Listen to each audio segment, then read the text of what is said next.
France Inter. It's morning edition from NPR News.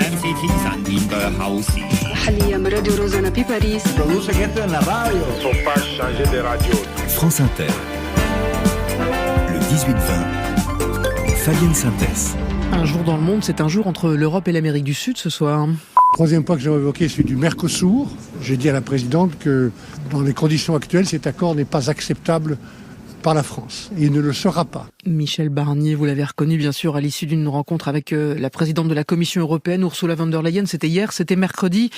Bonsoir Régis Bismuth. Bonsoir. Merci d'être avec nous. Vous êtes professeur à l'école de droit de Sciences Po. Vous êtes spécialiste de droit international et économique. Pour ce soir, vous êtes mercosurologue pour nous, Monsieur Bismuth. Avant d'entrer dans le détail et dans ce qui fâche notamment en France, une question qui montrera ou pas d'ailleurs la difficulté de notre position à nous. Est-ce que oui ou non, la France est sur une île dans son refus net et transpartisan de l'accord commercial du Mercosur ou pas? Sur une île en Europe. En tout cas, la France est aujourd'hui, au sein de l'Union européenne, l'État membre qui a une opposition de principe la plus affirmée. D'autres États au sein de l'Union avaient eu, ou ont toujours d'ailleurs, quelques doutes autour du Mercosur. C'est le cas notamment de l'Autriche, ça peut être le cas des Pays-Bas, de l'Irlande. La France essaye de rallier aussi d'une certaine façon l'Italie à sa cause. Mais l'opposant de principe au Mercosur aujourd'hui, c'est la France. C'est intéressant que vous ayez dit certains pays ont eu à un moment. Ça veut dire que les lignes ont beaucoup bougé en fait autour de cette question. Il faut rappeler que le Mercosur, on en discute depuis 99, mais on l'a déjà sorti du formol, si je puis dire, une fois en 2019. Il s'est endormi un peu, réveillé derrière. Et les lignes en Europe, elles ont beaucoup bougé autour de cette question-là. Les lignes en Europe ont beaucoup bougé. On se souvient qu'en 2019, nous avions, au sein de la Commission, obtenu un accord de principe. Alors, il faut savoir, le Mercosur, tout d'abord, ça devait être à l'origine, en 1999, lorsque le mandat a été donné à la Commission, un accord d'association qui devait comprendre un volet commercial. On a obtenu une conclusion des négociations sur le volet commercial en 2019, mais il était inacceptable à l'époque pour certains États, dont la France. Et d'autres États également. Depuis, les lignes ont un peu évolué. La situation économique a évolué. L'Allemagne pousse beaucoup pour cet accord. Le Portugal et l'Espagne poussent beaucoup pour cet accord. La Suède également, pour diverses raisons. Et chacun évidemment. Pour ses raisons, qui sont des raisons d'ailleurs très personnelles. On verra tout à l'heure si vraiment on parle de voitures contre poulets brésiliens, effectivement. Mais pardon, je vous ai interrompu. Non. Et tout ça pour dire que la France, aujourd'hui, est dans une situation isolée par rapport à la position de cet accord, en faiblesse politique. Et on se demande aujourd'hui si l'accord ne va pas passer en force, d'une certaine façon, enfin en force, selon les règles juridiques applicables, auprès du Conseil européen. On a entendu Michel Barnier à l'instant, il y a eu cette phrase également qui dit « Je recommande qu'on ne passe pas outre un pays comme la France ». Est-ce que le fait qu'on soit la France, pilier de l'Union, pays à l'origine de la construction européenne, est-ce que ça joue? En d'autres termes, Régis Bismuth, est-ce qu'on a déjà signé un traité en Europe sans l'accord de la France? Alors, ce type d'accord n'a jamais été adopté sans l'accord de la France. De manière générale, au sein du Conseil européen, la France est très rarement mise en minorité. J'ai regardé les statistiques sur 1300 décisions entre 2010 et 2023, dans différents domaines, pas simplement des accords internationaux. La France a été mise en minorité une fois. Ah oui. Alors que pour des pays tels que l'Allemagne, la Pologne, les Pays-Bas, etc., on pouvait se retrouver aux alentours à peu près de 30 mises en minorité. Donc c'est une situation extrêmement rare et elle serait bien sûr exceptionnelle pour un accord de cette envergure. On est d'accord, c'est une majorité qualifiée. Ça veut dire que pour renverser, si la France, là, aujourd'hui, voulait embarquer avec elle certains pays, vous avez parlé de l'Autriche, des Pays-Bas, potentiellement de l'Italie, en gros, il faut qu'elle en embarque combien avec elle pour que cet accord ne soit pas signé? Il faudrait qu'elle en embarque 4. En fait, pour que l'accord passe, il faudrait 15 États membres. On les a, représentant 65% de la population de l'Union. Globalement, je pense qu'aujourd'hui on les a, donc ça serait extrêmement compliqué pour la France de monter une minorité de blocage par rapport à cet accord. Alors la problématique, on la connaît, ce sont nos éleveurs et nos agriculteurs qui protestent. L'accord permettrait, on le dit rapidement, aux pays du Mercosur, c'est-à-dire Argentine, Bolivie, Brésil, Paraguay, Uruguay, d'exporter sans droit de douane, et nous aussi, évidemment, dans l'autre sens. On parle surtout de bovins, de poulets, de soja, de sucre, c'est ce que nous pose problème.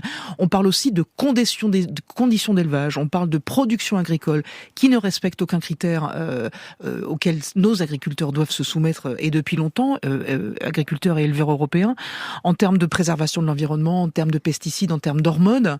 La problématique, c'est bien celle-là, Régis Bismuth? C'est exactement celle-là, c'est-à-dire que la position des agriculteurs, notamment français aujourd'hui, qui manifestent contre cet accord, se sentent trahis d'une certaine façon à double titre. D'une part parce que l'Union européenne leur impose des normes extrêmement exigeantes en matière environnementale, sanitaire, d'une part, et que d'autre part, l'Union européenne, par le biais de cet accord, ouvrirait la porte à des biens agricoles, d'élevage, qui ne respecteraient pas ces normes. Donc d'une certaine façon, ils seraient poignardés dans le ventre par les normes européennes et poignardés dans le dos, d'une certaine façon, par l'arrivage massif de ces différents produits qui ne sont pas soumis aux mêmes normes. Parce qu'on est d'accord, et contrairement à ce qu'on peut entendre ici et là, on ne peut pas obliger les pays du Mercosur, évidemment, à avoir des normes qui ressemblent aux nôtres. Enfin, les fameuses clauses miroirs, c'est, un miroir aux alouettes, ça, ou pas? Oui, ou pour reprendre une expression bien connue, c'est de la poudre de perlimpinpin, d'une certaine façon.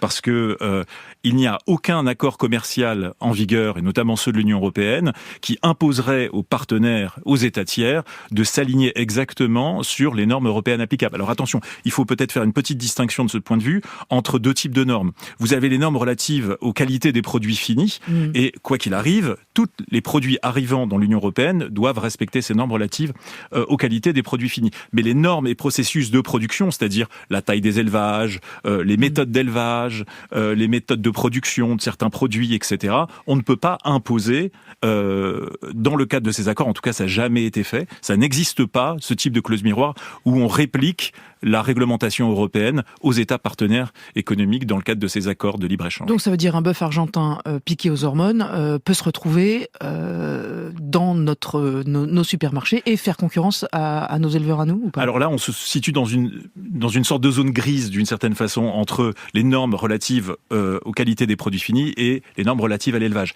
En l'occurrence, ces produits ne se retrouveraient pas sur le marché européen, mais la question qui se pose, c'est de savoir est-ce que la France a la possibilité, et les États membres de l'Union ont la possibilité de contrôler véritablement le respect de ces procédures. Il y a eu un rapport de la DG Santé de l'Union européenne qui est sorti en octobre 2024 et qui montrait justement, il est sorti au mauvais moment, et qui montrait justement que les processus de certification des éleveurs brésiliens pour ce qui concerne les résidus de médicaments qui se trouvaient dans ces produits d'élevage posaient des problèmes. C'est le cas pour le soja et la déforestation aussi. En fait, le label sans déforestation, c'est absolument invérifiable une fois que ça arrive à nos frontières. C'est ça l'idée, en fait, ou pas? Alors, d'une certaine façon, il faut savoir aussi que de ce point de vue, et c'est ce qui pose problème avec les États du Mercosur et notamment le Brésil, que l'Union européenne a adopté en 2023 une réglementation relative à la déforestation qui restreint l'accès au marché européen. Donc c'est une démarche unilatérale qui restreint l'accès au marché européen des produits issus de la déforestation et donc également certains produits issus de l'agriculture. Et de ce point de vue-là, le Brésil est très mécontent. Bah oui. Et surtout parce que c'est, vous l'avez dit, unilatéral. Donc ça veut dire qu'il peut pas y avoir des produits brésiliens qui vont prendre uniquement le chemin de l'Europe, pendant que d'autres produits qui, eux, sont moins restrictifs, prendront d'autres chemins aussi? Exactement. Oui, exactement. Et donc c'est ce qui, et d'ailleurs, et c'est pour cela que le chancelier allemand qui souhaitait conclure rapidement cet accord a insisté pour que la mise en œuvre de ces règles relatives à la déforestation soit reportée d'une certaine durée, d'une durée d'1 an, pour faire plaisir au Brésil, pour s'assurer de la conclusion de cet accord. Alors on comprend pour les agriculteurs, on comprend pour les éleveurs, on se dit que la partie est très différente pour les laitiers, pour le vin, pour le fromage, pour les services, pour l'aéronautique. Mais au fond, la question que j'ai envie de vous poser, c'est qu'est-ce qui pèse le plus lourd, et est-ce que le principe très cynique d'un accord commercial, d'un traité commercial, c'est pas de se dire qu'est-ce qu'on sacrifie au bénéfice de qui? Est-ce que c'est pas ça qui est en train de se passer autour du Mercosur? Exactement. Dans un accord commercial, il y a de toutes les façons toujours des perdants et des gagnants. Il peut y avoir des perdants entre États européens, bien évidemment, et des perdants et des gagnants au sein de différents secteurs. Au-delà de ce calcul et de cette équation strictement économique, il y a une question qui se pose, c'est la portée géopolitique de l'accord. Exactement. On sait aujourd'hui que le Mercosur, alors il faut pas voir le Mercosur d'une manière un peu monolithique, parce qu'il y a beaucoup de différences entre le Brésil de Lula et l'Argentine de Milei, mais que le Mercosur est d'une certaine façon sur ligne de crête dans ce monde qui est en train de se recomposer, et que d'une certaine façon l'Union européenne voit aussi dans cette opportunité la possibilité l'idée de rapatrier le Mercosur dans un bloc qui serait allié, qu'il ne bascule vers la Chine, puisqu'il y a beaucoup de tentations de certains États du Mercosur aussi de pencher vers la Chine. Effectivement, il y a Trump qui est là avec sa menace des droits de douane, il y a la Chine effectivement qui a besoin de ses débouchés aussi et qui va aller les chercher. On a perdu les matières premières venant de Russie, on sait bien ce que la crise ukrainienne a provoqué, ce que la guerre au Proche-Orient provoque aussi. Et là aussi, j'ai envie de vous poser la même question, qu'est-ce que ça pèse nos agriculteurs dans ce contexte-là à la fin? Et est-ce que cyniquement, ce qu'on se dit aujourd'hui, c'est les agriculteurs ne pèsent rien dans ce contexte-là ou pas? Ils pèsent énormément dans le contexte politique français, ouais. Et on sent que c'est une considération majeure dans la position du gouvernement Barnier. La question décisive qui se pose aujourd'hui, c'est est-ce que des concessions vont être d'une certaine façon accordées au secteur de l'agriculture, et notamment de l'agriculture française, pour faire passer, entre guillemets, la pilule de cet accord, parce que là, véritablement, on a un problème. Concession ou compensation? Ou est-ce que ça veut dire la même chose? J'utilise ces termes de D'accord, manière... ça veut dire la même chose. Mais est-ce que ça veut dire que les compensations sont déjà en cours, déjà imaginées, peut-être même déjà chiffrées à l'échelle de l'Europe? Ce qui tendrait à dire que de toute façon, les jeux sont faits, ou pas? Sans doute. Alors je ne suis pas de ce point de vue-là dans le secret des dieux. Il faut savoir que nous ne sommes d'ailleurs même pas dans le secret des dieux. Quant au contenu de cet accord, on a l'accord de 2019. Depuis, il y a eu d'autres négociations. On n'y a pas accès, ça pose aussi d'une certaine façon un problème démocratique. Est-ce que ce qui est dans la balance aussi, encore une fois tout ça est terriblement cynique, mais on sait bien ce que les Allemands par exemple auront à gagner avec leur voiture à cet accord-là. Est-ce que ce qui est terriblement cynique aussi, c'est de regarder ça à l'échelle européenne et de se dire qui sont les pays aujourd'hui qui sont en danger économique? C'est le cas de l'Allemagne notamment, donc il faut donner un coup de pouce à l'Allemagne. Le Mercosur donnera un coup de pouce à l'Allemagne. Est-ce que ça rentre en ligne de compte ça ou pas? Ah bien évidemment, et d'ailleurs l'Allemagne a été une force particulièrement importante dans le cadre de ces négociations. Après, je n'ai pas de boule de cristal, je ne sais pas exactement quels seront les équilibres économiques résultants de cet accord. Simplement, il faut avoir à l'esprit que le Brésil a de sacrées ambitions pour ce qui concerne certaines branches d'industrie, et notamment les véhicules électriques. Et on a parlé de cows for cars, des vaches pour des voitures. Donc les vaches brésiliennes contre les voitures allemandes. Mais du point de vue brésilien, c'est d'accord pour les voitures, mais pas des voitures électriques, ou très peu de voitures électriques, parce qu'on tient à avoir cette branche d'industrie. Et du point de vue de l'Union européenne, c'est du bœuf, d'accord, mais pas issu des produits de la déforestation. Donc est-ce que ça veut dire pour vous, Régis Smith, sur une échelle de 0 à 10, la probabilité que cet accord soit signé entre l'Europe et les pays du Mercosur, vous mettez votre curseur où? Joker. Merci beaucoup, merci. Vous reviendrez, exprès du coup. Merci beaucoup de votre passage chez nous. La suite ce soir, c'est le reportage d'un jour dans le monde et c'est la suite de nos reportages sur la planète pendant la COP29 justement. Nous sommes en Tanzanie sur le lac Victoria. Les hommes laissent femmes et enfants pour aller trouver du poisson ailleurs. Pour aller jusqu'à 19h, il y a Kevin Dufresne sous les radars. Au Burundi, une journaliste en prison pour un message WhatsApp. Le monde à 18h50, c'est Louise Baudet ce soir. Bonsoir Louise. Bonsoir Fabienne, très impliquée et très courtisée. Je vous parle ce soir de l'homme fort du village global, Elon Musk. Et la tech la première, Stéphane Jourdain. Salut Stéphane. Bonsoir Fabienne. Donald Trump s'est appuyé sur les fakes pour gagner et ses premières nominations nous montrent que ce déluge de fausses infos n'est pas prêt de s'arrêter. Allez, à tout de suite, tout le monde, ne partez pas trop loin. Nous revenons après un passage par le Brésil. Un retour avec Antonio Carlos Jobim. So Danço Samba sur France Inter et dans Un jour dans le monde. Só danço samba, vai, vai, vai, vai, vai. Só danço samba, vai.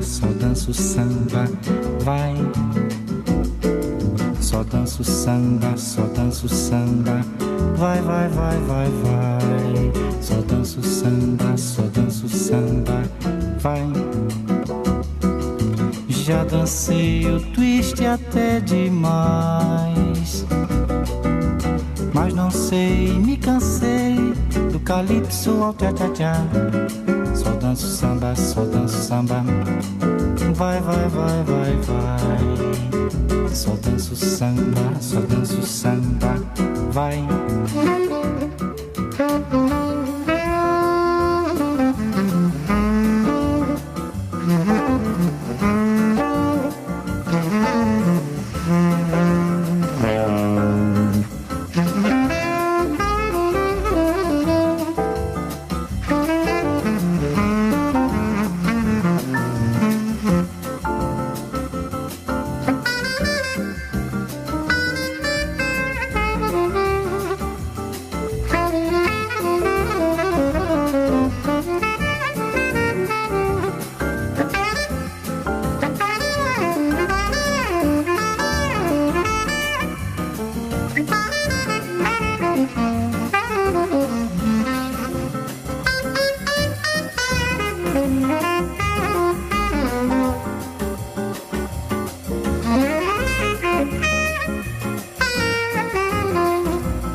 La planète pendant la COP29, la suite de notre série de reportages dans Un jour dans le monde, nous emmène ce soir sur l'île d'Ukerewe, c'est en Tanzanie, sur le lac Victoria, au nord du pays. Et ce sont les femmes qui nous intéressent ce soir parce qu'elles sont les premières victimes du réchauffement climatique là-bas. À cause de la montée des eaux et de la diminution de la population de poissons dans l'eau du lac, certains maris décident d'abandonner définitivement leur famille pour trouver plus de poissons et de revenus ailleurs. Ils laissent donc femmes et enfants dans une extrême précarité. Et le reste, c'est Élodie Goulesque qui raconte. C'est un groupe de femmes enjouées qui se retrouvent sur un lopin de terre asséché entouré de quelques arbres dans le district de Murutunguru au nord de l'île d'Ukerewe. Aujourd'hui, Mama Deborah parle changement climatique à la quinzaine de femmes présentes. Toutes sont mariées à des pêcheurs qui ont quitté le foyer. C'est le cas de Sarah Bigambo, 28 ans, et mère de 6 enfants. En 2021, alors qu'elle était enceinte, son mari lui a annoncé qu'il partait. Quand il est parti, il a dit qu'il avait trouvé un travail sur l'île. Il m'a promis d'envoyer de l'argent et il allait et venait, mais maintenant, il est parti pour de bon. Ce qui a causé le départ de son mari, c'est le manque de poissons. Alors qu'il était auparavant possible d'empêcher 500 kilos par jour, il est désormais souvent difficile d'en ramener 5. Utilisation de filets aux mailles trop petites et intensification des pluies liées au changement climatique expliquent cette chute brutale. Des faits confirmés par Joyce Komania de l'organisation Centre juridique et des droits de l'homme à Dar es Salaam et auteur d'un rapport sur le sujet. Depuis que nous avons commencé à documenter et à observer le changement de modèle climatique, nous avons réalisé qu'il pourrait s'agir du changement climatique. Les gens ont vécu dans cette zone, ils ont pêché depuis très longtemps, mais nous n'avons jamais vu de changement comme ceux auxquels nous assistons actuellement. Pambano Boniface, pêcheur à Ukerewe depuis 15 ans, a vu beaucoup de ses collègues s'en aller afin de trouver plus de poissons ailleurs. Vous quittez la maison et vous naviguez pendant plus de 6 heures à la recherche de poissons. Vous partez 3 ou 4 jours et il n'y a pas de garantie que vous trouverez du poisson. Vous pouvez partir pendant des heures et revenir avec seulement 2 kilos de poissons ou parfois rien du tout. Certains pêcheurs trouvent d'autres solutions comme la pisciculture qui leur permet d'avoir une pêche assurée même si le coût de la mise en place des infrastructures reste élevé. Les femmes en revanche sont souvent laissées pour compte, comme Abiba, 47 ans, dont le mari pêcheur a quitté le foyer. C'est tellement difficile de trouver de la nourriture. La situation est très mauvaise. Les enfants vont à l'école sans rien manger de la journée. Ils reviennent sans énergie. Je leur dis de rester forts, mais c'est très dur. Je ne sais pas où est leur père, il est parti sans même dire au revoir. Nous les femmes, nous ne pouvons pas juste abandonner nos familles. Nous continuons à nous battre pour nos enfants. Abiba et Sarah trouvent du soutien auprès du groupe de femmes Sauti Ya Wanawake, la voix des femmes, une ONG locale. Ensemble, elles fabriquent du savon qu'elles revendent ensuite. Un maigre revenu, toujours mieux que rien. À l'échelle mondiale, les femmes sont les premières victimes du changement climatique. Élodie Goulesque pour le reportage. Merci beaucoup. L'actualité internationale passée sous les radars, c'est Kevin Dufraîche.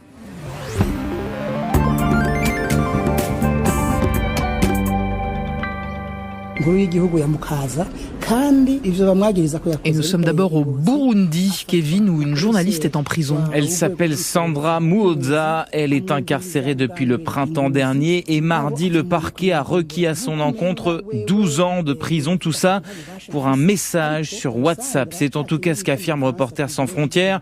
D'après l'ONG, la journaliste a relayé sur un groupe de discussion privée une information concernant une distribution d'armes organisée par le gouvernement. Elle n'enquêtait même pas sur l'affaire, affirme RSF, qui qualifie la peine demandée d'aberrante, d'une sévérité et d'une injustice sans nom. Sandra Muhoza est poursuivie pour atteinte à l'intégrité du territoire national, un motif qui permet au pouvoir burundais de réprimer ses opposants. RSF demande évidemment son acquittement et sa libération immédiate. En août, une autre journaliste condamnée pour le même motif à 10 ans de prison avait été graciée par le président. Et nous voici en Colombie avec le vote d'une loi importante. Oui, le Parlement a adopté l'interdiction du mariage pour les mineurs et ce n'est pas rien parce que la Colombie a une des législations les plus permissives sur la question. Le mariage est jusqu'ici autorisé à partir de 14 ans sous réserve du consentement des parents, une condition pas suffisante pour limiter les traditions patriarcales très problématiques. Dans la plupart des cas, ces mariages ont lieu dans des communautés pauvres où une fille mineure est mariée de force à un homme plus âgé. C'était la 9e fois en 15 ans qu'un texte prévoyant l'interdiction du mariage des mineurs était présenté au Parlement. Une majorité d'élus avait à chaque fois voté contre, dont un certain Gustavo Petro quand il était sénateur, désormais président de gauche qui doit maintenant promulguer la loi pour qu'elle entre en vigueur. Au passage en France, la règle, c'est 18 ans, y compris pour les mineurs émancipés. Il peut y avoir des dérogations, mais elles restent exceptionnelles. Et puis, nous sommes aux États-Unis pour une histoire d'ours. Oui, ou presque. Ça se passe à Lake Arrowhead, région montagneuse près de Los Angeles. 4 personnes contactent leur compagnie d'assurance.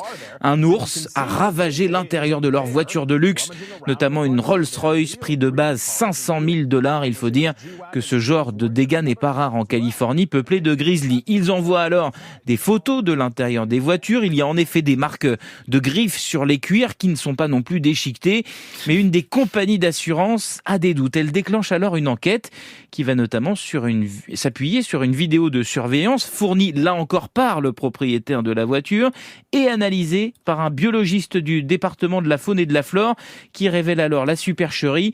Il s'agit clairement d'un humain dans un costume d'ours, dit le spécialiste, et en effet, en allant les arrêter hier, les policiers ont trouvé un très beau costume d'ours, il faut dire, fausse griffe en métal comprise. Les 4 petits malins sont inculpés pour fraude à l'assurance et vous savez quoi ? Les enquêteurs ont découvert que ces mêmes suspects ont fait 2 autres demandes d'indemnisation similaires. Voilà, le monde va mal, Kevin, et moi-même je ne me sens pas très bien. Vous partez avec un groupe qui s'appelle Fucker, une manière subtile d'échapper à la réprobation parce qu'en vrai il s'appelle Fucker. En tout cas, ils ne veulent pas. I don't wanna, c'est le titre.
I Don't Wanna sur France Inter et dans Un jour dans le monde. Le Monde à 18h48 ce soir, c'est Louise Baudet. How dare you? Fabienne Synthèse. Le 18-20. Louise, vous nous parlez d'Elon Musk encore lui, parce qu'on parle beaucoup de cet homme en passe de devenir l'homme clé de la future administration Trump, mais son terrain de jeu est bien plus large. Le patron de X et de Telsa fait beaucoup aussi de politique à l'étranger. Il s'immisce dans les affaires intérieures de nombreux pays, hyper interventionniste et hyper courtisé. Oui, hyper interventionniste. Tout d'abord, Elon Musk, l'homme le plus riche de la planète, promeut une vision radicale de la liberté d'expression. Il rejette toute forme de censure et commence par lui-même, n'hésitant pas à utiliser X, racheté 44 milliards de dollars en 2022, pour diffuser sa vision du monde. Dernière victime en date, la justice italienne, qui a eu le tort d'appliquer le droit européen en annulant l'envoi de migrants dans les centres de rétention albanais ouverts par Giorgia Meloni et qui restent désespérément vides.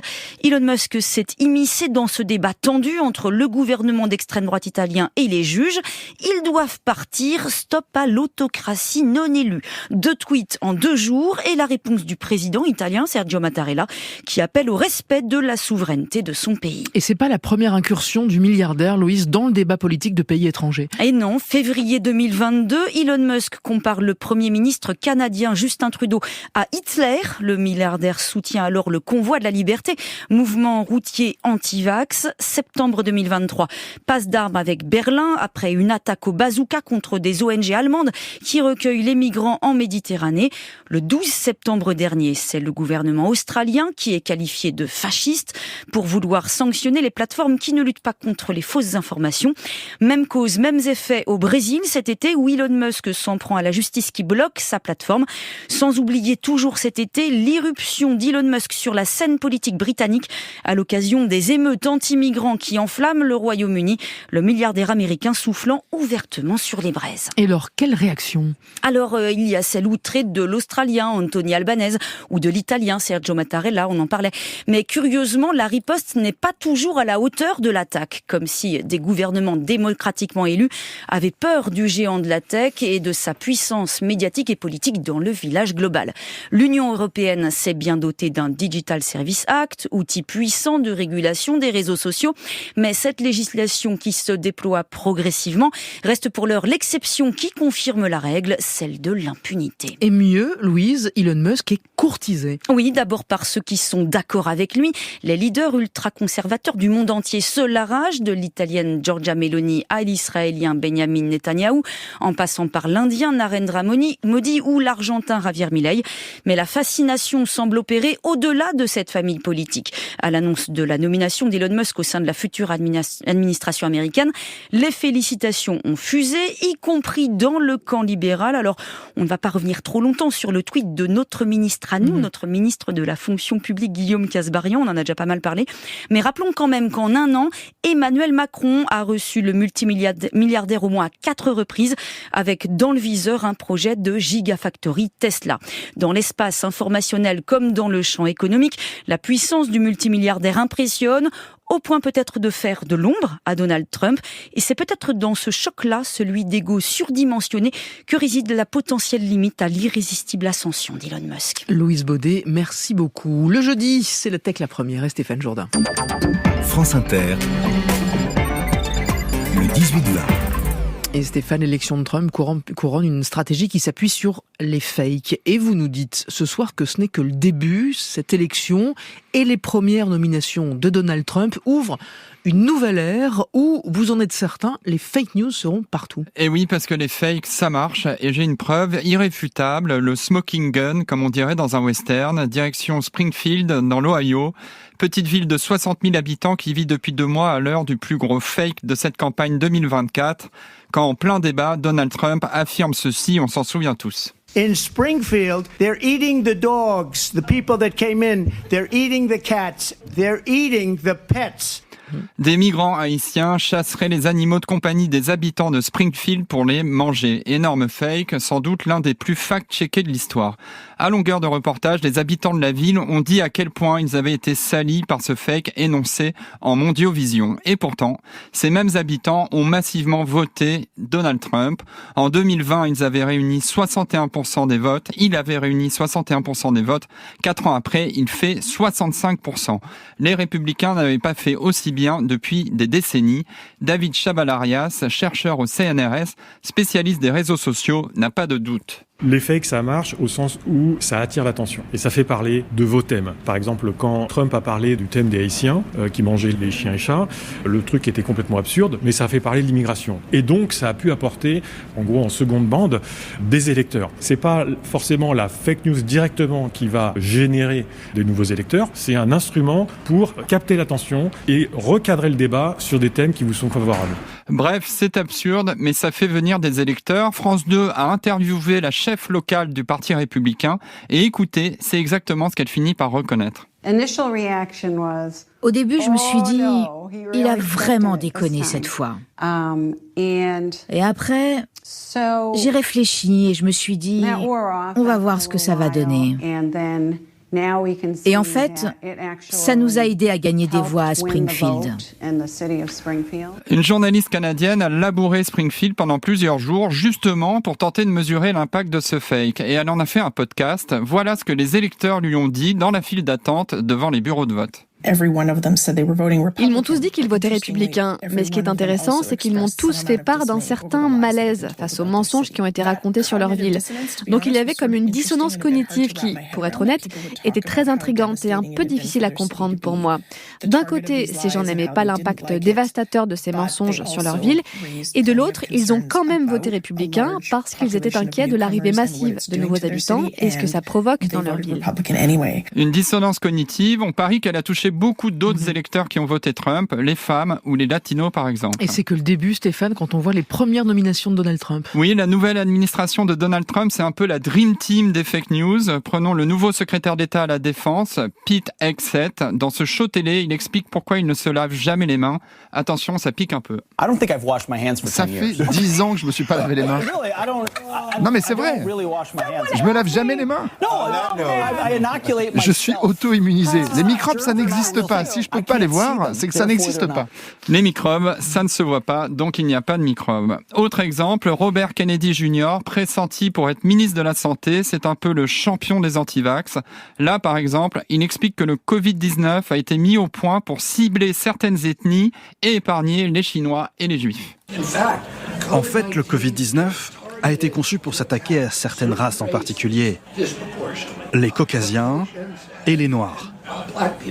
Et les Juifs ashkénazes et les Chinois sont les personnes les plus épargnées. Or, nous savons que les Chinois ont dépensé des centaines de millions de dollars pour développer des armes biologiques qui ciblent certaines ethnies.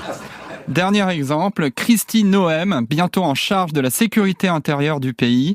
Elle est connue pour avoir inventé de A à Z une rencontre avec le leader nord-coréen Kim Jong-un. Elle ne l'a en fait jamais vu. Donc Stéphane, qu'est-ce qu'on fait avec tout ça? Est-ce qu'on se met en boule? On attend de voir, on attend que ça arrive chez nous? Question pas simple, Fabienne. Pendant la nuit américaine, 3 heures avant les résultats, Thomas Huchon, spécialiste des fake news, nous disait que Donald Trump ne pouvait pas l'emporter sans ses fakes. C'est son arme fatale, disait-il. Alors on l'a rappelé pour avoir son ressenti post-victoire. Là, on est vraiment à un niveau de désinformation qui dépasse presque l'entendement. Je ne vais pas vous cacher que je suis extrêmement inquiet pour les Américains et pour l'exemple que ça fait peser quelque part sur les autres grandes démocraties occidentales dans lesquelles les populistes se frottent les mains depuis une semaine et imaginent eux aussi pouvoir l'emporter dans les prochains scrutins. Pour lui, Trump et Musk ont bénéficié d'une page blanche sans aucune régulation. Le mensonge, ça marche, et ça marche d'autant mieux que le chemin par lequel passe ce mensonge est un chemin numérique, donc un espace informationnel dérégulé. Finalement, a-t-on le choix entre deux options, la régulation ou la mort de la démocratie? Je pense qu'en tout cas, cet espace informationnel tel qu'il existe aujourd'hui ne permet pas à des arguments rationnels, basés sur les faits, à des candidats qui seraient peut-être plus dans la nuance, de l'emporter, parce qu'en réalité, les algorithmes donnent une puissance telle à tout ce qui touche de près ou de loin nos émotions plutôt que notre réflexion, que le combat est vicié dès le départ. Notre démocratie est attaquée. Et à la fin de cette chronique sur les fakes, Fabienne, je voudrais remercier les 10 millions d'auditeurs qui m'écoutent chaque jeudi soir. Vraiment, ça fait plaisir. Mettez-vous en boule, Stéphane, avec vos fake news. Je le dis quand même, 1 493 000 pour un jour dans le monde. Merci beaucoup. Je crois qu'il y en a 2 qui viennent uniquement pour vous, Stéphane. C'est pas gentil, ça. Allez, à jeudi prochain, le 18-20. La suite, c'est le journal d'Hélène Philly. Juste après, il y a le téléphone sonne. Bonsoir Lionel Thompson. Bonsoir. Rédacteur en chef du 18-20. Lionel, ce soir, la suite et la fin de notre journée spéciale sur la vie sexuelle des Français et la sortie de ce très gros, très documenté rapport de l'INSERM. Nous, on parle de plaisir féminin. Un plaisir féminin de plus en plus libre, nous dit ce rapport. Les femmes ont des pratiques et un regard qui a beaucoup évolué, plus que chez les hommes, depuis la précédente enquête de l'INSERM qui datait, c'est vrai, d'il y a 18 ans. Par exemple, sur la masturbation ou les rapports homosexuels, plus nombreux pour les femmes que pour les hommes désormais, ce qui est nouveau. Une liberté de mieux en mieux assumée qui rapproche les femmes des hommes. Les plaisirs se diversifient. Mais comment fait-on pour réussir à assumer ses désirs quand on est en couple ? C'est parfois difficile d'en parler, nous dit Audrey. Eh bien, c'est le moment de nous parler justement de vos expériences et questions sur ce plaisir au féminin. 01 45 24 7000, les filles et les garçons, on vous attend, même chemin par WhatsApp.